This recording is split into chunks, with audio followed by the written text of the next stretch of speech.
ፍርሃት የሌለበት ተጋላጭነት። ከራስ ፈጣሪነት ቅዠት ዲሉዥን መዳን።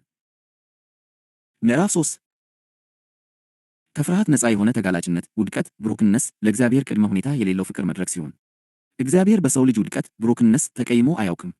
እርሱ በድካም አይደነግጥም፣ እንዲሁም ጠባሳን ውድቀትን ወይም ጥፋትን ከተሸከሙ የቆሰሉ ነፍሳት ወደ ኋላ አይልም። በራሳቸው መመካት ካልቻሉ ጋር እጅግ ይቀራርባል፣ ምክንያቱም የሰው ጉልበት በሌለበት የፍቅሩ ሙላት በግልጽ ይታያልና። ውድቀት ብሩክነስ እግዚአብሔር የሚሸሸው ቦታ አይደለም፣ ይልቁንም እንደ ሩቅ ፈራጅ ሳይሆን ከውስጥ ወደ ውጭ መልሶ ለመገንባት ወደ ፍርስራሽ ውስጥ እንደሚገባ ታዳጊ ሆኖ የሚጎበኘው የተቀደሰ ስፍራ ነው። እፍረት ውድቀትን ብሩክነስ ብቁ አለመሆን ብሎ ይጠራዋል። ሃይማኖትም ተቀባይነት ለማግኘት መጀመሪያ ራሳችንን ማሻሻል እንዳለብን የሚገልጸውን ቅዠት ዲሉዥን ያጠናክራል። ሆኖም ቅዱሳት መጻሕፍት የተሻለ እውነትን ይገልጣሉ። እግዚአብሔር ማንነቱን ለመግለጥ ባለበት ሁኔታ ውስጥ ሆኖ ያቅፈናል። እግዚአብሔር ልባቸው ለተሰበረ ቅርብ ነው፣ መንፈሳቸው የተሰበረውንም ያድናቸዋል። መዝሙር 34:18 ውድቀት ብሩክነስ እርሱን አያርቀውም፣ ይልቁንም እርሱ ብቻ ሊሰጠው ለሚችለው ነገር ቦታ ስለሚከፍት ይስበዋል። ደህንነት እግዚአብሔር በሰው ልጅ ውስጥ አቅምን አይቶ በድጋፍ ምላሽ መስጠቱ አይደለም። ደህንነት እግዚአብሔር የእርሱ ፍቅር በብቁነት ላይ የተመሰረተ ሳይሆን በዘላለማዊ ባህሪ ላይ የተመሰረተ መሆኑን ለመግለጥ ወደ ተስፋ ቢስነታችን መግባቱ ነው። የወደቁት ብቻ በምህረት ሊነሱ ይችላሉ። ባዶ የሆኑት ብቻ በጸጋ ሊሞሉ ይችላሉ። ረዳት የሌላቸው ብቻ የመለኮታዊ አዳኝነትን ኃይል ሊረዱ ይችላሉ። ከፍርሃት ነፃ የሆነ ተጋላጭነት የሚጀምረው ከውድቀታችን ብሩክነስ መሸሽን አቁመን በድካማችንና በቸርነቱ መካከል የመገናኛ ቦታ እንዲሆን ስንፈቅድ ነው። ነፍስ በእግዚአብሔር ፊት ሙሉ ሆና ለመታየት መጣር እንደማያስፈልጋት ስትረዳ፣ ነገር ግን ያለ ውድቅ የመሆን ፍርሃት በተሰባበረ ማንነቷ በሐቀኝነት መቆም ስትችል ቅዱስ ለውጥ ይከሰታል። እፍረት ድምፆን ያጣል፣ አፈጻጸም ኃይሉን ያጣል፣ ፍርሃትም ቁጥጥሩን ያጣል። ነፍስ የምታርፈው በራሱ ብቁነት ሳይሆን አስቀድሞ ሙሉ በሙሉ ለመውደድ በመረጠው በእርሱ የማይለወጥ ባህሪ ላይ ነው። ሙሴ የእግዚአብሔርን ክብር ለማየት በጠየቀ ጊዜ እግዚአብሔር ማን እንደሆነ ጥልቅ እውነትን ፈለገ። እግዚአብሔር ጥሬ በሆነ የኃይል ማሳያ ምላሽ አልሰጠም። ስሙን አወጀ፣ ልቡንም ገለጠ። እግዚአብሔር መሐሪና ይቅር ባይ፣ ታጋሽም፣ በቸርነትና በእውነትም የበዛ እስከ ሺህ ትውልድ ድረስ ቸርነትን የሚጠብቅ አበሳንና መተላለፍን ኃጢአትንም ይቅር የሚል ዘጸአት 34:6-7 በእግዚአብሔር የገዛ ራሱ አዋጅ መሰረት ክብሩ በሰው ልጅ ታዛዥነት ፍጹምነት ውስጥ ሳይሆን ለመውደድ ይቅር ለማለት ለመመለስና በውድቀታችንም ውስጥ እንኳ አብሮ ለመሆን ባለው የማይናወጥ ቁርጠኝነት ውስጥ በግልጽ ይታያል። ሃይማኖት ውርደት የሚለውን እግዚአብሔር ዕድል ይለዋል። የወደቀ ባይኖር ምሕረት ሊገለጥ አይችልም። ውድቀት ሳይኖር ይቅርታ ድምፅ የለውም። ጉድለት ሳይኖር ጸጋ ሊጎላ አይችልም። የሰው ድካም መለኮታዊ ፍቅር ግልጽ የሆነ ስዕሉን የሚስልበት መድረክ ይሆናል። ጸጋ ካልታሰበ ጥፋት የተነሳ የሚመጣ ሳይወዱ በግድ የሚሰጥ ምላሽ አይደለም። ጸጋ ከዘመን በፊት የተዘጋጀ የእግዚአብሔር ባህሪ ዘላለማዊ ፍሰት ነው። ከዓለም መሠረት ጀምሮ የታረደው በግ የዮሐንስ ራእይ 13:8 እግዚአብሔር ድካማችንን አስቀድሞ አይቶ ደህንነትን በሰው ጉልበት ሳይሆን በክርስቶስ ታማኝነት ነደፈ። ውድቀት ብሩክነስ የእርሱን ዕቅድ አይሰጋም፣ ይልቁንም ይገልጠዋል። ሰው ሲሰበር እግዚአብሔር እንደ ፈዋሽ ብቅ ይላል። ሰው በደለኛ ሲሆን እግዚአብሔር እንደ ይቅር ባይ ይቆማል። ሰው በራሱ ውስጥ ባሪያ ሲሆን እግዚአብሔር እንደ ቤዥ ይታያል። የራስ ጥረት ሲያልቅ አዳኙ ይገለጣል። እዚህ ጋር መጋረጃው ይነሳል፣ እናም ከፍርሃት ነፃ የሆነ ተጋላጭነት ይወለዳል። ምክንያቱም የእኛን ሁኔታ ከመኖራችን በፊት ያውቀው እግዚአብሔር ሳያስፈልገን በፊት ጸጋን አዘጋጅቷልና። ከመውደቃችን በፊት በክርስቶስ መርጦናል። መንገድ ከመጥፋታችን በፊት ራሱን እንደ አባት አኑሯል።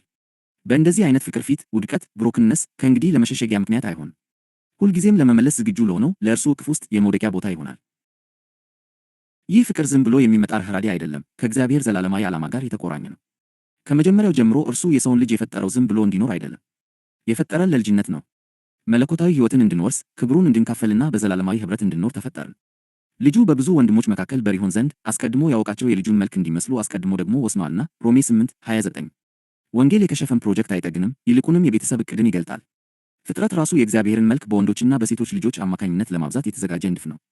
ልጅነት ግንኙነት ብቻ አይደለም፣ በመለኮታዊ ሕይወት ውስጥ መሳተፍም ነው። እኔና አብ አንድ ነን የዮሐንስ ወንጌል 10:30 ከመለኮት ባህሪ ተካፋዮች 2 ጴጥሮስ 1:4 የሚለው የንድፋችን ቋንቋ ነው። በታሪክ ውስጥ እርሱን ያስገረመው ምንም ነገር የለም። ሥራው ሁሉ ከጥንት ጀምሮ በእግዚአብሔር ዘንድ የታወቀ ነው። የሐዋርያት ሥራ 15:18 የእባቡን ድምፅ የፈቀደውና የተከለከለችውን ዛፍ የተከለው በሙሉ እያወቀ ነበር። ይህም በራሳችን ልንወጣው በምንችለው ፈተና እንድንረታ ለማድረግ ሳይሆን የራስ ገዝነትን ከንቱነትና የጸጋን አስፈላጊነት ለመግለጥ ነው። ነፃ ፈቃድ ብቻውን ሰውን መመለስ ቢችል ኖሮ የክርስቶስ መስቀል አስፈላጊ ባልሆነ ነበር። አዳም ንስሐ በመግባት ብቻ ወደ ሕይወት ሊመለስ አልቻለም፣ ምክንያቱም የኃጢአትና የሞት ሕግ ወደ ነፍስ ገብቶ ነበር። እግዚአብሔር ዘላለማዊ እርገትን ለመግለጥ ጊዜያዊ ውድቀትን ብሩክነስ ፈቀደ። በጊዜ ሂደት ውስጥ እንደ ጥፋት የታየው ነገር ለጸጋ መማሪያ ክፍል ሆነ። የመጀመሪያው አዳም በዛፍ ምክንያት ሕይወትን አጣ። የማለኛው አዳም በዛፍ ምክንያት ሕይወትን መለስ። ሁሉ በአዳም እንደሚሞቱ እንዲሁ ሁሉ በክርስቶስ ደግሞ ሕያዋን ይሆናሉና 1 ቆሮንቶስ 15:22 ስለዚህ ውድቀት ብሩክነስ የእግዚአብሔር ዕቅድ መፈራረስ አልነበረም፣ ይልቁንም የራሳቸውን ነፃነት በፈቃዳቸው ውድቅ የሚያደርጉና በእርሱ መደገፍን በደስታ የሚቀበሉ የበሰሉ ልጆችን የሚያስገኝ መገለጥ መጀመሪያ ነበር። ያለ ፈተና የሚገኝ ንጽሕና ተሰባሪ ነው። በእምነት የተገነባ ማንነት ግን የማይናወጥ ነው። እግዚአብሔር ልጆችን እየዘጋጀ ነበር፣ እነርሱም በደረጃ ብቻ ቅዱሳን የሆኑ ሳይሆኑ በተሞክሮ የጸኑ፣ የራስ ገዝነትን ባዶነት ቀምሰው የኅብረትን ደስታ የመረጡ ልጆች ናቸው። የልጅነትን ጠላት ሁሉ ድል ለመንሳት ዘላለማዊው ልጅ ክርስቶስ ወደ ሰውነታችን ገባ። በመጀመሪያ ቃል ነበረ፣ ቃልም በእግዚአብሔር ዘንድ ነበረ፣ ቃልም እግዚአብሔር ነበረ። የዮሐንስ ወንጌል 1:1 ቃልም ሥጋ ሆነ፣ ጸጋንና እውነትን ተመልቶ በእኛ አደረ። የዮሐንስ ወንጌል 1:14 እርሱ ልጅ የሆነው ሲወለድ አይደለም። እርሱ ዘላለማዊው ልጅ በእኛ ውስጥ መለኮታዊው መልክ ለመመለስ እንደ ሰው ተገለጠ። ፈተናን፣ ሕመምን፣ መገፋትን፣ ክስንና ሞትን ተጋፈጠ። ሆኖም የተወደደ ልጅ የመሆን ንቃተ ሕሊናውን አላሳለፈም። የእርሱ ታላቅ ድል ጥገኝነት ነበር። ሰው ከእግዚአብሔር አፍ በሚወጣ ቃል ሁሉ እንጂ በእንጀራ ብቻ አይኖርም። ማቴዎስ 4:4 በመስቀል ላይ እንኳ እንዲህ አለ፣ አባት ሆይ ነፍሴን በእጅህ አደራ እሰጣለሁ። የሉቃስ ወንጌል 23:46 በዚያ ራስን አሳልፎ በመስጠት አጋንንታዊ አለቅነትን ሁሉ አሸነፈ። አለቅነትንና ሥልጣናትን ገፎ በእርሱ ድል በመንሳት በግልጥ አሳያቸው። ቆላስይስ 2:15 እርሱ የተነሳው ድሉን ለራሱ ለማስቀረት ሳይሆን ራሱን ለእኛ ለመስጠት ነው። እርሱ የምንመስለው ምሳሌያችን ብቻ አይደለም፣ እርሱ የምንኖርበት ሕይወታችን ነው። ልጁ ያለው ሕይወት አለው። 1 ዮሐንስ መልእክት 5:12 እኛ ልጆች የምንሆነው የእርሱን ስኬቶች በመድገም አይደለም። እኛ ልጆች የተደረግነው የእርሱን ሕይወት በመቀበል ነው። የእርሱ ጽድቅ የእኛ ይሆናል። የእርሱ ሥልጣን የእኛ ይሆናል። ከአብ ጋር ያለው ግንኙነት የእኛ መዳረሻ ይሆናል። ልጆች ከሆንን ወራሾች ደግሞ ነን፣ ማለት የእግዚአብሔር ወራሾች ነን፣ ከክርስቶስም ጋር አብረን ወራሾች ነን። ሮሜ 8:17 መለኮታዊው ልውጥ ተጠናቋል። ከክርስቶስ ጋር ተሰቅያለሁ፣ እኔም አሁን ሕያው ሆኜ አልኖርም፣ ክርስቶስ ግን በእኔ ይኖራል። ገላትያ 2:20 አሁን በአንድ ወቅት ይቃወሙን የነበሩ ነገሮች ሁሉ ከእግሩ በታች ስለሆኑ በእኛም እግር ስር ተቀምጠዋል። ስለዚህም ማንም በሰው አይመካ። ሁሉ የእናንተ ነውና፣ ዓለም ቢሆን ሕይወት ቢሆን ሞትም ቢሆን ያለውም ቢሆን የሚመጣውም ቢሆን ሁሉ የእናንተ ነው። እናንተም የክርስቶስ ናችሁ፣ ክርስቶስም የእግዚአብሔር ነው። 1 ቆሮንቶስ 3:21-23 የመጨረሻው ጠላት ሞት ዘላለማዊ ሕይወት ውድ እንዲሆን የመለያየትን ባዶነት የሚያሳይ ጨካኝ ገዢ ሳይሆን መምህር ሆኗል። ሞት ሆይ መውጊያህ የት አለ? 1 ቆሮንቶስ 15:55 መከራዎች ከእንግዲህ ማንነትን አያሰጉም፣ ይልቁንም ይገልጡታል። ፈተናዎች ልጆች መሆናችንን አይወስኑም። እነርሱ የሚጠይቁት በልጅነት እምነት ውስጥ እንቆማለን ወይስ ወደ ግልጥረት ቅዥት ዲሉዥን እንመለሳለን የሚለውን ብቻ ነው። የእኛ ውጊያ ድልን ለማግኘት ሳይሆን አስቀድሞ በተሰጠን ድል ውስጥ ለመቆየት ነው። ዓለምንም የሚያሸንፈው እምነታችን ነው። 1 ዮሐንስ መልእክት 5:4 ቤዛነት ወደ አንድ ታላቅ መደምደሚያ ያመራል፣ እርሱም ከእግዚአብሔር ጋር ለዘላለም የሚነግሱ ድል አድራጊ ልጆች መገለጥ ነው። መጽሐፍ ቅዱስ የሚጠናቀቀው በአባት አዋጅ ነው። እነሆ ሁሉን አዲስ አደርጋለሁ፣ ተፈጽመዋል። ድል የሚነሳ ይህን ይወርሳል፣ አምላክም እሆንለታለሁ፣ እርሱም ልጅ ይሆንልኛል። የዮሐንስ ራእይ 21:5-7 ደህንነት በነጻነት ይጀምራል፣ ነገር ግን በውርስ ይጠናቀቃል። ድል አድራጊዎች ማለት በጭራሽ ወድቀው የማያውቁ ማለት አይደሉም። ይልቁንም በክርስቶስ ያለውን ማንነታቸውን ለመተው እምቢ ያሉት ናቸው። እነርሱ የሚቆሙት በራስ መተማመን ሳይሆን በጸጋ ነው። የጸጋን ብዛትና የጽድቅን ስጦታ ብዛት የሚቀበሉ በአንዱ በኢየሱስ ክርስቶስ በኩል በሕይወት ይነግሣሉ። ሮሜ 5:17 ፍጥረት ሁሉ ይህ መገለጥ እንዲሆን ይናፍቃል። የፍጥረት ናፍቆት የእግዚአብሔርን ልጆች መገለጥ ይጠባበቃልና። ሮሜ 8:19 እግዚአብሔር ሁልጊዜ ማንነታቸውን የሚጠራጠሩ ተሰባሪና ፈሪ ልጆችን አይፈልግም። እርሱ የሚገነባው የተወደዱ ተቀባይነት ያላቸውና የተጠበቁ መሆናቸውን የሚያውቁ ዕረፍታቸውም በተፈጸመው ሥራ ላይ የጸና ልጆችን ነው። በእሳት ውስጥ አልፈዋል፣ ሆኖም ነበልባሉ አልበላቸውም። በእሳትም ውስጥ ስትሄድ አትቃጠልም። ኢሳይያስ 43:2 ክስ ገጥሟቸዋል፣ ሆኖም አሁንም እንዲህ ብለው ይመሰክራሉ፣ እንግዲህ በክርስቶስ ኢየሱስ ላሉት አሁን ኩነኔ የለባቸውም። ሮሜ 8:1 ድልን ለማግኘት ሳይሆን ከድል አድራጊነት መንፈስ መጸለይን፣ ተቀባይነትን ለማግኘት ሳይሆን ከተቀባይነት ማንነት መኖርን ተምረዋል።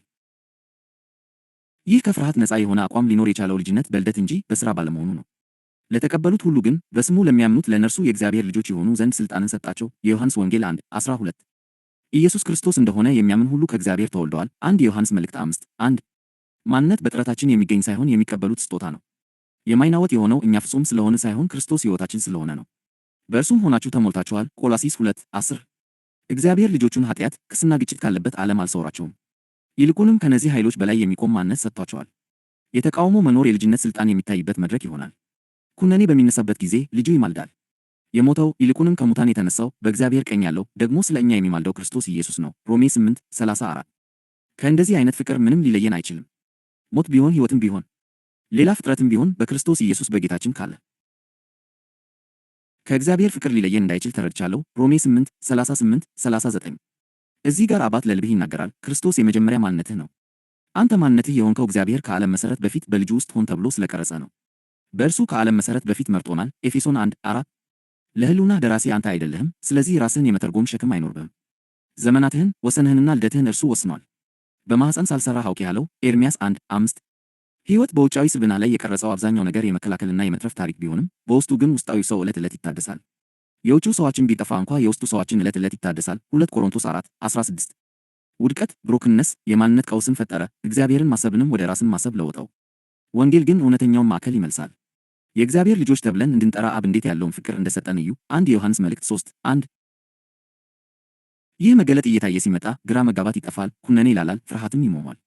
ቀድሞውኑ እንደተያዘ ሰው ለሕይወት ምላሽ በመስጠት ከክርስቶስ ጋር ተቀምጠህ መኖር ትጀምራለህ። በክርስቶስ ኢየሱስም ከእርሱ ጋር አስነሳን፣ በሰማያዊም ስፍራ ከእርሱ ጋር አስቀመጠን። ኤፌሶን 2:6 ለመሆን አታገልም፣ ይልቁንም ቀድሞውኑ የሆንከውን ማንነት ትገልጣለህ። ታዛዥነት ከድርድር ይልቅ መገለጥ ይሆናል። ተግዳሮት የእርሱ ባህሪ በአንተ ውስጥ እንዲበራ የቀረበ ግብዣ ይሆናል። ሕይወትህ በእግዚአብሔር ዘንድ ከክርስቶስ ጋር ተሰውሯል፣ እርሱ ራሱም ሕይወትህ ነው። ሞታችኋልና ሕይወታችሁም በእግዚአብሔር ከክርስቶስ ጋር ተሰውሯልና። ሕይወታችሁ የሆነ ክርስቶስ በሚገለጥበት ጊዜ በዚያን ጊዜ እናንተ ደግሞ ከእርሱ ጋር በክብር ትገለጣላችሁ። ቆላስይስ 3:3-4 ስለዚህ ማንነቴ ይታወቅብኛል ብለህ ሳትፈራ በዝምተኛ ድፍረት እንዲህ ብለህ መናገር ትችላለህ። በሚፈውሰው በዚያ አምላክ የተገናኘሁበት ስለሆነ በውድቀቴ ብሮክንነስ አላፍርም። በማደግ ላይ ባለሁበት በማንኛውም ደረጃ የተወደድኩ ስለሆንኩ ገና ያልተጨረስኩ በመሆኔ አልፈራም። ሙሉ በሙሉ የታወቅኩና ሙሉ በሙሉ የተጠበቅኩ ስለሆንኩ መታየቴ አያስፈራም። እኔ የምተረጎመው በተሰበረው ነገር ሳይሆን በሚመልሰው በሚጠግነው በእርሱ ነው። እኔ ተያይጄ የቆምኩት እግዚአብሔርን በያዝኩት ጥንካሬ ሳይሆን የእርሱ ጸጋ ሙሉ በሙሉ ስለያዘኝ ነው። ውድቀት ብሮክንነስ ከእንግዲህ ማንነቴ አይደለም። በእኔ ያለው ክርስቶስ ማንነቴ ነው። ፍርሃት ከእንግዲህ ምላሼ አይደለም። እምነት አሁን አቋሚ ነው። እፍረት ከእንግዲህ ጌታዬ አይደለም። ሥጋ መሸፈኛዬ ነው። ከብርሃን አልሸሽም። ፍቅር ለዘላለም ስላረጋገጠኝ ያለ ፍርሃት በብርሃን ውስጥ እቆማለሁ። ይህ ከፍርሃት ነፃ የሆነ ተጋላጭነት ነው። ይህ የልጅነት መገለጥ ነው። ይህ የእግዚአብሔር ዘላለማዊ ዓላማ ፍጻሜ ነው። አንተ የእግዚአብሔርን ተቀባይነት ለማግኘት እየጣርክ አይደለም። አንተ ራሱን ልጁን ወርሰሃል። በእርሱም ውስጥ አሁንም ለዘላለምም አንተ የእግዚአብሔር ልጅ ነህ። የውድቀት ብሮክንነስ ባህሪና የእግዚአብሔር ልብ። እግዚአብሔር በሰው ልጅ ውድቀት ብሮክንነስ ተቀይሞ አያውቅም። እርሱ በድካም አይደነግጥም፣ እንዲሁም ጠባሳን፣ ውድቀትን ወይም የስነ ልቦና ጥፋትን ከተሸከሙ የቆሰሉ ነፍሳት ወደ ኋላ አይልም።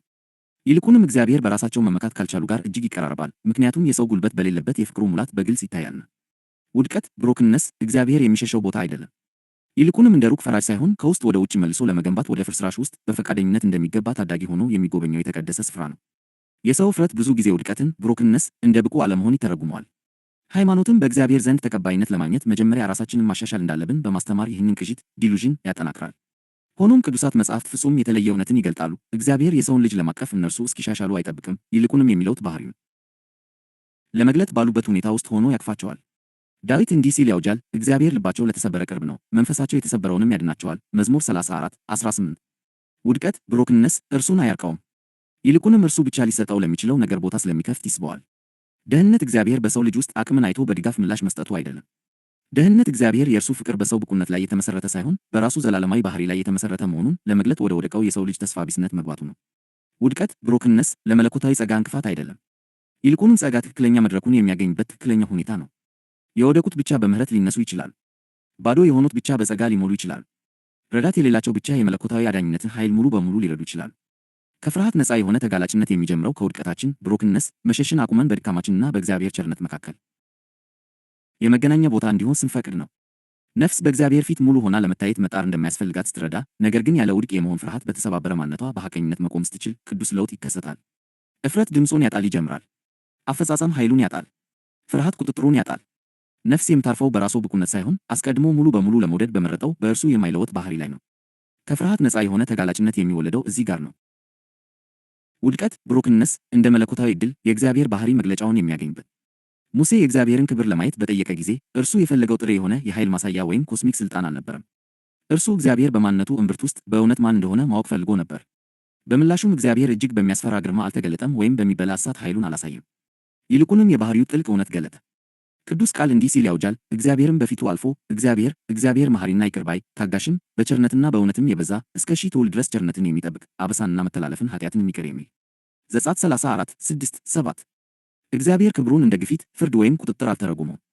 እርሱ እንደ ምሕረት ገለጸው፣ እንደ ጸጋ ገለጠው፣ እንደ ትዕግስት ገለጸው። ትዕግስት ማለት ለደካሞች መታገስና ለጠፉት ደግሞ ለቁጣ መዘግየት ማለት ነው። በቸርነት የሚፈስ ቸርነት አድርጎ አገነ ነው። በግልጽ ለወደቁት በሚሰጥ ይቅርታ አስምላት ሰጠው። በእግዚአብሔር የገዛ ራሱ አዋጅ መሰረት ክብሩ በሰው ልጅ ታዛዥነት ፍጹምነት ውስጥ ሳይሆን ለመውደድ ይቅር ለማለት ለመመለስና በውድቀታቸውም ውስጥ እንኳ ከሰው ልጅ ጋር ለመቆም ባለው የማይናወጥ ቁርጠኝነት ውስጥ በግልጽ ይታያል። ይህ ማለት ውድቀት ብሮክንነስ ለመለኮታዊ ቅድስና እንቅፋት አይደለም ማለት ነው። ውድቀት ብሮክንነስ መለኮታዊ ፍቅር ግልጽ የሆነ ስዕሉን የሚስልበት መድረክ ነው። የወደቀ ባይኖር ምሕረት ሊገለጥ አይችልም። ውድቀት የገጠመው ሰው ሳይኖር ይቅርታ ድምፅ አይኖረውም። ጉድለት ሳይኖር ጸጋ ሊጎላ አይችልም። የሰው ድካም ሳይኖር መለኮታዊ ጥንካሬ አይታይም። ሃይማኖት እንደ ውርደት የሚያየውን እግዚአብሔር ማንነቱን የሚገልጥበት መለኮታዊ ዕድል አድርጎ ያየዋል። ይህ ማለት ውድቀት ብሮክንነስ በራሱ ጥሩ ነው ማለት አይደለም። ይልቁንም እግዚአብሔር በባህሪው እጅግ አዳኝ በመሆኑ ውድቀት ብሮክንነስ እንኳ የእርሱ ቸርነት የሚገለጥበት መድረክ ይሆናል ማለት ነው። የሰው ልጅ ውድቀት የእርሱን ዕቅድ አላሳነሰም። ይልቁንም ልቡን ገለጠው። ጸጋ ካልታሰበ ውድቀት የተነሳ የሚሰጥ የኋላ ምላሽ አይደለም። ጸጋ የሰው ልጅ ችሎታ በሚፈርስበት ጊዜ በግልጽ የሚታይ የእግዚአብሔር ባህሪ ዘላለማዊ ፍሰት ነው። ለዚህ ነው ቅዱስ ቃል ከዓለም መሠረት ጀምሮ የታረደው በግ የዮሐንስ ራእይ 13:8 በማለት የሚገልጠው። እግዚአብሔር የሰው ልጅ ከመኖሩ በፊት ቤዛነትን አዘጋጅቷል። እርሱ ድካማችንን አስቀድሞ አይቶ ደህንነትን በሰው ጉልበት ሳይሆን በክርስቶስ ታማኝነት ነደፈ። ስለዚህ ውድቀት ብሮክንነስ ለእግዚአብሔር ዕቅድ ስጋት አይደለም። ይልቁንም የእርሱ ዕቅድ የሚታይበት ትክክለኛው ሁኔታ ነው። ሰው ሲሰበር እግዚአብሔር እንደ ፈዋሽ ብቅ ይላል። ሰው በደለኛ ሲሆን እግዚአብሔር እንደ ይቅር ባይ ይቆማል። ሰው በራሱ ውስጥ ባሪያ ሲሆን እግዚአብሔር እንደ ቤዥ ይታያል። ሰው በራሱ ጥረት ሲደክም እግዚአብሔር ራሱን እንደ አዳኝ ይገልጣል። ውድቀት ብሮክንነስ ከፍርሃት ነፃ የሆነ ተጋላጭነት መገኛ የሚሆነው ለዚህ ነው። እግዚአብሔር ከድካማችን ወደ ኋላ እንደማይል ይልቁንም ቅርበቱን ለማሳየት እንደ መድረክ እንደሚጠቀምበት ማየት ስንጀምር ማንነታችን የመታወቁ ፍርሃት መሟሟት ይጀምራል። እኛ ከእርሱ አንሸሸግም፣ ምክንያቱም እኛ ከመለማመዳችን በፊት እርሱ ውድቀታችንን ብሮክንነስ ያውቅ እንደነበር ስለምንረዳ ነው። ሳያስፈልገን በፊት እርሱ አስቀድሞ ጸጋን አዘጋጅቶ ነበር። ከመውደቃችን በፊት በክርስቶስ መርጦን ነበር። መንገድ ከመጥፋታችን በፊት ራሱን እንደ አባት አምሮ ነበር። በእንደዚህ አይነት ፍቅር ፊት ውድቀት ብሮክንነስ ከእንግዲህ ለመሸሽ ወይም በእፍረት ለመሸፈኛ ምክንያት አይመስልም። ይልቁንም ሁልጊዜም ለመመለስ ዝግጁ ለሆነው ለእርሱ እቅፍ ውስጥ የመውደቂያ ቦታ ይመስላል። ቤዛነት ሁልጊዜም ለተሰበሩት የታቀደ ነበር፣ መታደስ ከመጀመሩ በፊት የጸና ማንነት። ቤዛነት በሰው ልጅ ውድቀት ምክንያት በድንገት የተፈጠረ የመጨረሻ ደቂቃ የማዳን ዘመቻ አይደለም። ይልቁንም የሰው ልጅ በእግዚአብሔር ላይ ባለው ጥገኝነት አማካኝነት እግዚአብሔር ማንነቱን የሚገልጥበት በዘላለም ዘመን አስቀድሞ የተወሰነ መንገድ ሆኖ ተቀርጿል። ቅዱስ ቃል ከዓለም መሠረት ጀምሮ የታረደው በግ የዮሐንስ ራእይ 13:8 በማለት ያውጃል። ይህም የእግዚአብሔር መፍትሔ የሰው ልጅ ገና ሳያስፈልገው በፊት መኖሩን ያሳያል። ይህ ማለት እግዚአብሔር የሰውን ልጅ ድካም ገና ሳይከሰት በፊት አይቶታል። ኃጢአት ለመበከል ዕድል ሳያገኝም ፍቅርን እንደ መልስ አዘጋጅቷል ማለት ነው። ቤዛነት እግዚአብሔር የወደቁትን ሳይወድ በግድ መታገሱ አይደለም። ይልቁንም ፍቅሩ ቅድመ ሁኔታ የሌለውና ምሕረቱ ዕንቁ መሆኑን ለማሳየት እግዚአብሔር በደስታ ወደ ውድቀት ብሮክንነስ መግባቱ ነው። ይህ ዘላለማዊ ዕቅድ ጥልቅ የሆነ ነገርን ይገልጣል። ውድቀት ብሮክንነስ እግዚአብሔርን አያስደንቀውም፣ የእርሱን ፈቃድ አያሰጋም። አስቀድሞ በእርሱ የቤዛነት ዓላማ ውስጥ ተጠቃሏል። የሰው ልጅ ውድቀት የእርሱን ዕቅድ ከመስመር አላወጣውም። ይልቁንም ፍጥረት በንጽሕናው ጊዜ ሊያውቀው የማይችለውን የእግዚአብሔርን ባህሪ እንዲለማመድ የሰውን ልጅ አመቻቸው። አዳም በመጀመሪያ ፍጽምና ውስጥ ሲመላለስ እግዚአብሔርን እንደ ፈጣሪ ያውቀው ነበር። ሲወድቅ ግን እግዚአብሔርን እንደ ቤዥ፣ እንደ አዳኝ፣ እንደ መልሶ የሚገነባ አባት ለማወቅ ተመቻች። እግዚአብሔር ራሱን ባለቤት አድርጎ ከመግለጡ በፊት የሰው ልጅ ራሱን እስኪያስተካክል አይጠብቅም። እኛ ከተሻሻልን በኋላ የኔ ናችሁ አይለንም። እኛ ለእርሱ እንደሚያስፈልገን ገና ሳይገባን በፊት የኔ ናችሁ ይለናል። ለውጥ ከመጀመሩ በፊት ማንነት ይረጋገጣል። እኛ የምንወደደው ሙሉ ስለሆንን አይደለም፣ ይልቁንም የምንወደድ ስለሆንን ሙሉ እንሆናለን። ሐዋርያው ጳውሎስ በፍቅር በኢየሱስ ክርስቶስ በኩል ለእርሱ ልጆች ልንሆን አስቀድሞ ወሰነን ኤፌሶን 1:4-5 ብሎ ሲጽፍ ይህንን ይገልጣል። እግዚአብሔር ገና ሳይሰራን በፊት በፍቅር መርጦናል። የእርሱም ምርጫ በሰው ልጅ ስኬት ላይ ሳይሆን በመለኮታዊ ፍቅር ላይ የተመሰረተ ነበር። ይህ ማለት እግዚአብሔር የሚወደን እኛ ስለተጠገንን አይደለም፣ እኛን የሚጠግነን ስለወደን ነው። ከለውጥ በኋላ ተቀባይነት አንሰጠንም። ከለውጥ በፊት ይቀበለናል፣ ለውጥንም የዚያ ተቀባይነት መግለጫ አድርጎ ያመጣዋል። ለመቅረብ ፈውስን እንደ ቅድመ ሁኔታ አይፈልግም። ፈውስን ለማምጣት እርሱ ራሱ ይቀርባል። መታደስን ለመጀመር ፍጽምናን አይጠብቅም። የእርሱ ባለቤትነት በተቀበልንበት ቅጽበት መታደስን ይጀምራል። ቤዛነት እግዚአብሔር አንተ ሳታውቀው በፊት ድካምህን አውቄዋለሁ፣ በምትወድቅበትም ስፍራ ሁሉ አስቀድሞ የሚያስፈልገውን አዘጋጅቻለሁ የሚልበት መንገድ ነው። መታደስ የሚጀምረው እኛ በመነሳት ባለን ችሎታ ሳይሆን በእርሱ እቅፍ ውስጥ ለመውደቅ ባለን ፈቃደኝነት ነው። ይህንን ስንረዳ ውድቀታችንን ብሮክንነስ አንፈራም፣ ምክንያቱም እግዚአብሔር ፈውሳችንን በዘላለማዊ ሰነዱ ላይ እንደጻፈው እንረዳለን። ይህ እውነት ከፍርሃት ነፃ የሆነ ተጋላጭነት መሠረት ይሆናል። አማኝ በነፍሱ ውስጥ ስንጥቅ ሲታይ አይሸሸግም፣ ይልቁንም በእግዚአብሔር ባለቤትነት ዋስትና ውስጥ ይበልጥ ይጠለላል። ጸጋ አስቀድሞ ተፈላጊ መሆናቸውን ስለታወጀ ብቁ አለመሆንን አይፈሩም። ውድቀት ብሮክንነስ ለእርሱ ሥራ እንቅፋት ሳይሆን የእርሱ ሥራ የማይካድበት ስፍራ መሆኑን ስለሚያውቁ ተሰባሪ ሆነው መታየትን አይሸሹም። ቤዛነት ጥንካሬን አይጠብቅም፣ ጥንካሬ በሚያልቅበት ስፍራ ይጀምራል። ከፍርሃት ነፃ የሆነ ተጋላጭነት በእግዚአብሔር ባህሪ ላይ የተመሠረተ እንጂ በሰው መተማመን ላይ አይደለም። ነፍስ ተቀባይነትን ማግኘት፣ ብቁነቷን ማረጋገጥ ወይም ፍጽምናን መጠበቅ እንዳለባት በሚሰማት ቦታ ሁሉ ፍርሃት ይነግሣል። ፍርሃት የሚወለደው የእግዚአብሔር ፍቅር ተሰባሪ እንደሆነና ጉድለቶቻችን ከታዩ ሊርቀን ይችላል ከሚል ቅዥት ዲሉዥን ነው። ውድቀታችን ብሮክንነስ በእርሱ ፊት ዋጋ ቢስ እንደሚያደርገን ወይም ተቀባይነት እንደሚያሳጣን ስናስብ ተጋላጭ መሆን ያስፈራል። ነገር ግን ትኩረታችንን ከራሳችን ወደ እግዚአብሔር ባህሪ ስንመልስ ከፍርሃት ነፃ የሆነ ተጋላጭነት ይቻላል። ከፍርሃት ነፃ የሆነ ተጋላጭነት መሠረቱ የሰው ድፍረት አይደለም፣ ይልቁንም መለኮታዊ እርግጠኝነት ነው። ፈጽሞ አንወድቅም ብሎ ማመን ሳይሆን ብንወድቅ እንኳ የእግዚአብሔር ምሕረት እንደሚቀጥል ማመን ነው። የእርሱ ፍቅር የማይረጋጋ ወይም ሳይሆን የጸና ሆን ተብሎ የተሰጠና የማይለወጥ መሆኑን ማረጋገጥ ነው። የእግዚአብሔር ባህሪ በእኛ ድካም እንደማይለወጥ ከሚያሳየው እውነት ስንኖር ያለ ፍርሃት በእርሱ ፊት ሐቀኛ መሆን እንችላለን። ለዚህ ነው ቅዱስ ቃል መጀመሪያ በራሳችን እንድንታመን የማያዘን፣ ይልቁንም እርሱ ማን እንደሆነ እንድንታመን የሚጠራን። አንተ ግን ጌታ ሆይ መሐሪና ይቅር ባይ አምላክ ነህ፣ ትዕግሥትህም ብዙ ነው፣ ቸርነትህና እውነትህም የበዛ ነው። መዝሙር 86:15። የእግዚአብሔር ትዕግሥት ጊዜያዊ አይደለም። የእርሱ ቸርነት ለነገሮች የሚሰጥ ምላሽ አይደለም። የእርሱ ምሕረት አልፎ አልፎ የሚገኝ የተለየ ክስተት አይደለም። የእርሱ ርኅራኄ ወቅታዊ አይደለም። እነዚህ ባሕርያት የእርሱ ልብ የማይለወጡ መገለጫዎች ናቸው።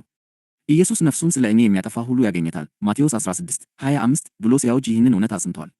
ነፍስን ማጥፋት ማለት የራስን ገጽታ ለመገንባት፣ የራስን ነፍስ ለመጠገንና የራስን ማንነት ለማረጋገጥ የሚደረገውን አድካሚ ጥረት መተው ማለት ነው። በራስ የመተማመንን ስሜት በክርስቶስ ጌትነት መለወጥ ነው። ራሳችንን ማዳን እንደማንችል ማመን ሲሆን፣ ይህም ራሳችንን ማዳን እንደማያስፈልገን ወደ መረዳት ይመራናል። ከፍርሃት ነፃ የሆነ ተጋላጭነት እኛ ምን ያህል ብቁ እንደሆንን በሚሰማን ስሜት ላይ ሳይሆን እርሱ ምን ያህል ታማኝ እንደሆነ በተረጋገጠው እውነት ላይ የተመሰረተ ነው። ይህ ኃጢአትን ወይም ድካምን በግዴለሽነት መካድ ሳይሆን ከመግፋት ይልቅ ቤዛ መሆንን አስቀድሞ ለመረጠ አምላክ ራስን በቅድስና አሳልፎ መስጠት ነው። ይህንን የተረዳ አማኝ ጉድለቶቹ በእግዚአብሔር ፊት ስለታዩ አይንቀጠቀጥም፣ ምክንያቱም እግዚአብሔር ሁሉም ነገር አይቶ አሁንም የኔ ነህ እንዳለው ይረዳልና። ግልጽነት ከውርደት ይልቅ ወደ ፈውስ የሚለወጠው በዚህ መገለጥ ውስጥ ነው። ንስሐ ከእፍረት ይልቅ ነፃ አውጪ ይሆናል። እንባ ከኩነኔ ይልቅ አንሺ ይሆናል። ድካም ከመሸሸጊያ ምክንያት ይልቅ የመገናኛ ነጥብ ይሆናል። ነፍስ በእግዚአብሔር ፊት ያለ ስጋት ነገር ግን በጸጥተኛ እርግጠኝነት መቆም ትጀምራለች፣ ምክንያቱም ለድካም የሚሰጠው ምላሽ ቅጣት ሳይሆን አብሮነት መሆኑን ስለምታውቅ ነው። ለዚህ ነው ጳውሎስ እንዲህ ሲል የመሰከረው፣ ጸጋዬ ይበቃሃል፣ ኃይሌ በድካም ይፈጸማልና 2 ቆሮንቶስ 12:9። ድካም የእርሱን ሥራ አያዳክምም፣ ይልቁንም ይገልጠዋል። ተጋላጭነት የእርሱን ጸጋ አያሰጋም፣ ይልቁንም ይጋብዘዋል። ከፍርሃት ነፃ የሆነ ተጋላጭነት ውድቀትን ብሮክንነስ መካድ አይደለም፣ ይልቁንም የእግዚአብሔር ፍቅር ከውድቀት ብሮክንነስ ይልቅ እንደሚበረታ ማመን ነው። በገዛ ሥራችን ሳይሆን በእርሱ ባሕሪ ላይ ስናርፍ ተጋላጭነት ነፃነት ይሆናል፣ ሐቀኝነት አምልኮ ይሆናል፣ ራስን አሳልፎ መስጠትን ጥንካሬ ይሆናል። ውድቀት ብሮክንነስ ራስን አሳልፎ ለሰጠ ሰው አያሳፍርም፣ ይልቁንም መለኮታዊ መገናኛ ስፍራ ይሆናል። ውድቀት ብሮክንነስ ብዙ ጊዜ በእፍረት መነጽር ይታያል፣ በተለይም በአፈጻጸም በሚመራ አስተሳሰብ ውስጥ ለታነጸ ሰው። ሰዎች መሰበር ማለት ብቁ አለመሆን ነው፣ መሰንጠቅ ደግሞ ዋጋ ቢስነት ነው፣ ደካማ መሆንም በእግዚአብሔር ዘንድ መናቅ ነው ብለው ያምናል። ነገር ግን በመንግሥቱ ውስጥ ውድቀት ብሮክንነስ መለኮታዊ ውድቅ መሆን የሚገለጥበት ቦታ አይደለም። ይልቁንም እግዚአብሔር እጅግ ቅርብ በሆነ ሁኔታ እኛን ለማግኘት የሚመርጥበት ቦታ ነው። ተፈጥሯዊው አእምሮ እንደ ብቁ አለመሆን የሚያየውን ጸጋ እንደ ግብዣ ያየዋል። እኛ ሙሉ እንደሆንን በመምሰል ለምናደርገው ሙከራ እግዚአብሔር ክብርን አያገኝም። እርሱ ክብርን የሚያገኘው በእኛ ተሰባሪነት ውስጥ በሐቀኝነት በፊቱ ለመቆም የሚያስችል እምነት ሲኖረን ነው። የእፍረት መሸፈኛ ወደ ዓለም የመጣው የሰው ልጅ ስለተሰበረ ሳይሆን የሰው ልጅ ከተሰበረ በኋላ ከእግዚአብሔር መሸሸግ እንዳለበት ስላመነ ነው። አዳምና ሔዋን በፍርሃት ራሳቸውን የሸፈኑት እግዚአብሔር ፍጹም እንዲሆኑ ስለፈለገ ሳይሆን መታወቃቸውን ስለፈሩ ነው። ሆኖም እግዚአብሔር ሊኮንናቸው ሳይሆን ወደ ቀረበ ግንኙነት ሊጠራቸው ፈልጎ መጣ። እግዚአብሔር ራሳችንን ጠግነን እንድንመጣ አይጠይቀንም። እርሱ የሚጠይቀን ራሳችንን አሳልፈን እንድንሰጥ ነው። በሐሰተኛ ጥንካሬ ምርት ማንነታችንን ለብሰን ወደ እርሱ ፊት እንድንመጣ አይጠብቅም። ከማስመሰል ይልቅ እውነተኛነትን ይፈልጋል፣ ምክንያቱም ራሱን አሳልፎ የሰጠው ውድቀት ብሮክንነስ ብቻ ሊፈወስ ይችላል። ዳዊት እንዲህ ብሎ ሲጽፍ ይህንን እውነት በጥልቀት ተረድቶት ነበር። የእግዚአብሔር መሥዋዕት የተሰበረ መንፈስ ነው፣ የተሰበረውንና የተዋረደውን ልብ እግዚአብሔር አይንቅም። መዝሙር 51:17። የተሰበረ ልብ በእግዚአብሔር ዘንድ የተናቀ አይደለም፣ ይልቁንም ይታቀፋል፣ ይነሳል፣ ይታደሳል፣ እንዲሁም አዲስ ይሆናል። ሕመማችንን መደበቅ ስናቆም እግዚአብሔር መፈወስ ይጀምራል። ስብራታችንን መከላከል ስናቆም እርሱ መጠገን ይጀምራል። እኛ ለራሳችን በቂ እንደሆንን ማስመሰል ስናቆም እርሱ የእርሱን በቂነት መግለጥ ይጀምራል። ጸጋ በራሳቸው ለሚተማመኑ አይፈስም፣ ይልቁንም ራሳቸውን አሳልፈው ለሰጡ ይፈሳል። ሰማይ ለጥንካሬ ቅዥት ዲሉዥን ምላሽ አይሰጥም፣ ይልቁንም ጥገኝነትን ላመነሰው ምላሽ ይሰጣል። ምሕረትን ተስፋ በማድረግ ውድቀታችንን ብሮክንነስ በፊቱ ባስቀመጥንበት ቅጽበት ምሕረት አስቀድሞ እየጠበቀን እንደነበር እንረዳለን። ከሰውነታችን መሸሽን ስናቆም መለኮትነቱን ማግኘት እንጀምራለን። ራስን አሳልፎ የሰጡበት ውድቀት ብሮክንነስ መለኮታዊ ጉብኝት የሚታይበት ቦታ ይሆናል። ይህም የተቀደሰ ስፍራ ይሆናል። ይህ የሆነው ሕመም በራሱ ቅዱስ ስለሆነ ሳይሆን በፍርሃት ምክንያት እርሱን መቃወም ያቆሙትን የእግዚአብሔር መገኘት ስለሚሞላቸው ነው። ለዚህ ነው ጳውሎስ በድካም ሕመም ሳይሆን በዚያ ባገኘው ጸጋ ደስ የተሰኘው። እንዲህ ሲል አወጀ፣ የክርስቶስ ኃይል ያድርብኝ ዘንድ በድካሜ እጅግ ደስ እያለኝ እመካለሁ። 2 ቆሮንቶስ 12:9። የክርስቶስ ኃይል በሰው ፍጽምና ላይ አያርፍም፣ ይልቁንም ራሱን አሳልፎ በሰጠ ሰው ላይ ያርፏል። ውድቀት ብሮክንነስ በእምነት ሲሰጥ እግዚአብሔር ጥንካሬውን ቸርነቱንና ፈውሱን የሚያሳይበት መንፈሳዊ መሠዊያ ይሆናል። ከፍርሃት ነፃ በሆነ ተጋላጭነት ውስጥ ውድቀት ብሮክንነስ ከእንግዲህ እፍረትን አይፈጥርም፣ ይልቁንም የመገናኛ ቦታ፣ የለውጥ በርና የጸጋ ምስክር ይሆናል። አማኙ ከእግዚአብሔር ከመሸሸግ ይልቅ የሚቤዠው አምላክ የተሰባበሩትን ቁርጥራጮች እንደማይንቅ ነገር ግን ከበፊቱ የበለጠ ውብ ለሆነ ነገር መሠረት አድርጎ እንደሚጠቀምባቸው በመተማመን በእያንዳንዱ ስብርባሪ ማንነቱ ወደ እርሱ ይሮጣል። በታቀደ ተጋላጭነት ውስጥ ያለ ፍርሃት መኖር ውድቀት ብሮክንነስ ወደ ጥገኝነትና ወደ መለኮታዊ ማንነት የሚወስድ መንገድ። የሰው ልጆች በራሳቸው የሚቆሙና ራሳቸውን የሚችሉ ገለልተኛ ፍጥረታት ሆነው እንዲኖሩ አልታቀዱም። ከመጀመሪያው ጀምሮ እግዚአብሔር የሰው ልጅ በእርሱ መገኘት ጥበብና ፍቅር ላይ ዘወትር በመደገፍ እንዲኖር አልሞ ነበር። አዳም ሕይወትን ያገኘው ከራሱ ጥንካሬ አልነበረም፣ ይልቁንም በእግዚአብሔር እስትንፋስ ኖረ። የሰው ልጅ ራሴን እችላለሁ የሚለውን ውሸት ባመነበት ቅጽበት ፍርሃት፣ እፍረትና ልፋት ወደ ሕይወቱ ገቡ። ተጋላጭነት አስፈሪ የሆነው የሰው ልጅ ማንነቱን ከመለኮታዊ ጥገኝነት በለየ ጊዜ ብቻ ነው። እግዚአብሔር እኛን ተጋላጭ እንዳንሆን አድርጎ አልፈጠረንም። ይልቁንም በእርሱ ጥላ ስር በሰላም ተጋላጭ እንድንሆን አድርጎ ፈጥሮናል። ውድቀት ተጋላጭነትን ከቅድስና ይልቅ አደገኛ እንዲመስል በማድረግ አዛብቶታል። ሰው በእግዚአብሔር ጥበቃ ስር ያለ መሸፈኛ ከማረፍ ይልቅ ከእግዚአብሔር ተሸሸገ፣ እንዲሁም በራሱ መፍትሔ ራሱን ለመሸፈን ሞከረ። ውድቀት ብሮክንነስ የእፍረት ምንጭ የሆነው ሰው ማንነቱን ከእግዚአብሔር ከመቀበል ይልቅ በራሱ ለመሸከም ስለሞከረ ነው። ከፍርሃት ነፃ የሆነ ተጋላጭነት የሰው ልጅ በእግዚአብሔር ፊት የነበረው የቀድሞ አቋም መታደስ ነው። እርሱም ግልጽ፣ ያልተሸፈነ፣ ሙሉ በሙሉ ጥገኛ የሆነ ሆኖም ግን ፈጽሞ ስጋት የሌለበት አቋም ነው። ይህ በተለመደው ትርጉሙ ድካም አይደለም፣ ይልቁንም እምነት ነው። ማንነት የሚጸናው በፍጽምና ሳይሆን የራሱ ለሆነው ነገር ኃላፊነት በሚወስደው በእርሱ ዘንድ በመሆን መሆኑን አውቆ ወደ መኖር መመለስ ነው። ኢየሱስ ነፍሱን ስለ እኔ የሚያጠፋ ሁሉ ያገኘታል ማቴዎስ 16:25 ባለ ጊዜ የሰውን ልጅ ወደዚህ ስፍራ መልሶ ጠርቷል። ነፍስን ማጥፋት ማለት መጥፋት ሳይሆን ክርስቶስ ብቻ ሊሸከመው የሚችለውን ነገር ለመሸከም መሞከርን ማቆም ነው። ቁጥጥርን፣ ዝናንና ራስን የመከላከል ጥረትን አሳልፎ መስጠት ነው። እንዲሁም የእርሱ ጌትነት ለማንነታችን፣ ለጽድቃችንና ለለውጣችን ሙሉ ኃላፊነት እንደሚወስድ በመተማመን በእግዚአብሔር ፊት በግልጽ መቆምን መምረጥ ነው። ሐዋርያው ጳውሎስ ይህንን ልውጥ በጥልቀት ተረድቶት ነበር። ድካሙ እንዲወገድለት ከለመነ በኋላ ጌታ ጸጋዬ ይበቃሃል፣ ኃይሌ በድካም ይፈጸማልና 2 ቆሮንቶስ 12:9 ሲለው ሰማ። ጳውሎስ በምላሹ በፍርሃት ወይም በእፍረት አልተዋጠም። ይልቁንም ተጋላጭነቱን አቀፈ፣ ምክንያቱም ድካም ለእግዚአብሔር ሲሰጥ ዕዳ ሳይሆን በክርስቶስ ወደ ጥልቅ ጥንካሬ የሚወስድ በር መሆኑን ተገንዝቧልና። በክርስቶስ ውስጥ ተጋላጭነት ሰላም ይሆናል፣ ምክንያቱም እኛ በራሳችን እየተማመን ሳይሆን በማይከሽፈው በእርሱ ላይ እያረፍን ስለሆነ ነው። በክርስቶስ ውስጥ ውድቀት ብሮክንነስ የተቀደሰ ስፍራ ይሆናል፣ ምክንያቱም ጸጋ እጅግ በግልጽ የሚፈሰው በዚያ ነው። በክርስቶስ ውስጥ ድካም ከእፍረት ይልቅ የመገናኛ ቦታ ይሆናል፣ ምክንያቱም እግዚአብሔር ቸርነቱን እንዲያሳይ ይጋብዘዋልና። በክርስቶስ ውስጥ ነፍስ ስትታወቅ አትደነግጥም፣ ምክንያቱም በማይጠፋና በፍጹም አፈጻጸም ላይ ባልተመሰረተ ጽድቅ መጎናጸፏን ታውቃለችን። ከፍርሃት ነፃ በሆነ ተጋላጭነት መኖር ማለት ከእንግዲህ ራስን በውድቀት ብሮክንነስ አለመተርጎም ነው። ይልቁንም ውድቀት ብሮክንነስ ወደ ጥልቅ መለኮታዊ ጥገኝነት እንዲመራን መፍቀር ነው። ገና ስላልተጨረስን ፍቅሩ አይቀንስብንም፣ ይልቁንም የእርሱ መልክ በእኛ ውስጥ ሙሉ በሙሉ እስኪገለጥ ድረስ ዘወትር በፍቅር እየተቀረጽን መሆናችንን መረዳት ማለት ነው። ይህ እንደ ሸክላ በሰሪው እጅ መሆን ነው። አለመጠናቀቃችን አደጋ ሳይሆን መለኮታዊ ጥበብ የሚገለጥበት አንዱ ሂደት መሆኑን ማመን ነው። በዚህ አቋም ውስጥ የወደቀው የሰው ልጅ አይኮነን፣ ይልቁንም ይለወጣል። ውድቀት ብሮክንነስ ወደ ለውጥ፣ ወደ አምልኮና በክርስቶስ ወደሚገኝ ዘላለማዊ መተማመን የሚወስድ በር። ውድቀት ብሮክንነስ ዓላማው እኛን በዘላቂ ድካም ውስጥ ሊያጠምደን አይደለም፣ ይልቁንም ወደ ለውጥ ሊያሻግረን ነው። ውድቀት ብሮክንነስ ለእግዚአብሔር ተላልፎ ሲሰጥ በገዛ እጃችን የገነባነው ማንነታችን የሚረግፍበትና በክርስቶስ ያለን እውነተኛ ማንነታችን የሚገለጥበት የተቀደሰ ስፍራ ይሆናል። በንስሐ የጀመረው ነገር ወደ ፈውስ ይለወጣል። በተጋላጭነት የጀመረው ነገር በጥንካሬ ይጠናቀቃል። ይህም ጥንካሬ የእኛ ጥንካሬ ሳይሆን በእኛ ውስጥ የሚነሳው የእርሱ ሕይወት ነው። ስብርባሪዎቻችንን በፍርሃት ከመደበቅ ይልቅ ወደ እግዚአብሔር ስናመጣ ውድቀት ብሮክንነስ ብዙ ጊዜ ከእግዚአብሔር ጋር ያለው ቅርበት የሚጠነክርበት ቅጽበት መሆኑን እንረዳለን። ፍርሃት በነገሰበት ስፍራ አምልኮ መነሳት ይጀምራል። የምናመልከው በአፈጻጸም ወይም በሃይማኖታዊ ልማድ ሳይሆን ምንም የምናቀርበው ነገር በሌለን ጊዜ እንኳ ተፈላጊ በመሆናችን በመታቀፋችንና በመውደዳችን ነው። እግዚአብሔር በውድቀታችን ብሮክንነስ ምክንያት ከመግፋት ይልቅ እንዴት እንደሚያገኘን ይበልጥ በተረዳን ቁጥር ልባችን በአምልኮ በአክብሮትና በግርማው መደነቅ ይከፈታል። ይህ ጉዞ ስለ መንፈሳዊ እድገት ያለንን ግንዛቤ ይለውጠዋል። በክርስቶስ መብሰል ማለት እርሱ እስከማያስፈልገን ድረስ ጠንካራ መሆን ማለት አይደለም። እውነተኛ ብስለት ማለት ከእንግዲህ ከእርሱ ጥንካሬ ተለይቶ ለመቆም ቅንጣት ታክል ፍላጎት የማይኖርበት የደስታ ጥገኝነት ደረጃ ላይ መድረስ ነው። መንፈሳዊ ብስለት ያላቸው ሰዎች ድካማቸውን በብልሃት የሚደብቁ ሳይሆኑ ድካማቸውን ያለ ፍርሃት በእግሩ ስር የሚያስቀምጡና ጸጋው ለመተማመናቸው ትርጉም እንዲሰጠው የሚፈቅዱ ናቸው። ከዚያ ስፍራ በመነሳት ከፍርሃት ነፃ የሆነ ተጋላጭነት የሕይወት ዘይቤ ይሆናል። በውድቀት ጊዜያት ከእንግዲህ ከእግዚአብሔር አንሸሸግም፣ ይልቁንም በምሕረቱ ስለተማመንን ወደ እርሱ እንሮጣለን። ከሰዎችም በፍርሃት አንርቅም፣ ምክንያቱም ማንነታችን በክርስቶስ የጸና እንጂ በሰው ይሁንታ ላይ የተመሰረተ አለመሆኑን ስለምናውቅ ነው። በሂደት ላይ ሆነን መታየትን አንፈራም፣ ምክንያቱም እግዚአብሔር አሁንም እየቀረጸን መሆኑና የእርሱ እጆች ደግሞ ከቶ እንደማይከሽፉ ስለምንተማመን ነው። ስለዚህ ከፍርሃት ነፃ በሆነ ተጋላጭነት ውስጥ የሚመላለስ አማኝ በውድቀት ብሮክንነስ እፍረት ውስጥ አይኖርም ወይም ደግሞ የለም ብሎ አይክድም። ይልቁንም ውድቀትን ብሮክንነስ እግዚአብሔር ፍቅሩን በድጋሚ የሚያረጋግጥበት ስፍራ አድርጎ ያየዋል። ቁስሎች የመገፋት ምልክቶች ሳይሆኑ ጸጋ አሁንም እየሰራ መሆኑን የሚያሳዩ እንደሆኑ በማመን በድፍረት ይቆማሉ። ማንነታቸው በገዛ ራሳቸው ፍጽምና ቅዥት ዲሉዥን ላይ ሳይሆን በክርስቶስ በቂነት ላይ ለዘላለም የተመሰረተ መሆኑን በሚያሳይ ጸጥተኛና በማይናወጥ መተማመን ይኖራሉ። በዚህ ደረጃ የውድቀት ብሮክንነስ ታሪክ ምስክርነት ይሆናል።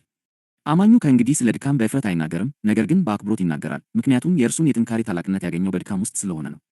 ግልጽነትን ከእንግዲህ አይፈሩም፣ ምክንያቱም በአንድ ወቅት የውድቀት ስፍራ መስሎ የታያቸው ነገር የእምነታቸው መሰረት ሆኗልና። በአንድ ወቅት ወደ መሸሸጊያ ያሳደዳቸው ነገር አሁን ወደ ጥልቅ መለኮታዊ ኅብረት ይስባቸዋል። እግዚአብሔር ውድቀትን ብሮክንነስ እንዳገኘው አይተውም፣ ይለውጠዋል። ወደ ጥበብ፣ ወደ ርኅራኄ፣ ወደ መንፈሳዊ ሥልጣንና ወደማይሰበር ትሕትና ይለውጠዋል። በአንድ ወቅት መታወቅን ይፈሩ የነበሩት አሁን ለእግዚአብሔር የተሰጠ ድካም የጸጋ መሳሪያ መሆኑን የሚያሳዩ ሕያው ምስክሮች ሆነው ይቆማሉ። በአንድ ወቅት ባልተሟላ ማንነታቸው ይንቀጠቀጡ የነበሩት አሁን በራሳቸው ሳይሆን በዝቅታቸው ጊዜ ባልተዋቸው በጌታ ላይ የተመሰረተ መተማመንን ያንጸባርቃሉ። በዚህ የመጨረሻ መገለጥ ውስጥ ከፍርሃት ነፃ የሆነ ተጋላጭነት አምልኮ ይሆናል። ውድቀት ብሮክንነስ ውበት ይሆናል። ጥገኝነት ጥንካሬ ይሆናል። ራስን አሳልፎ መስጠት ለውጥ ይሆናል።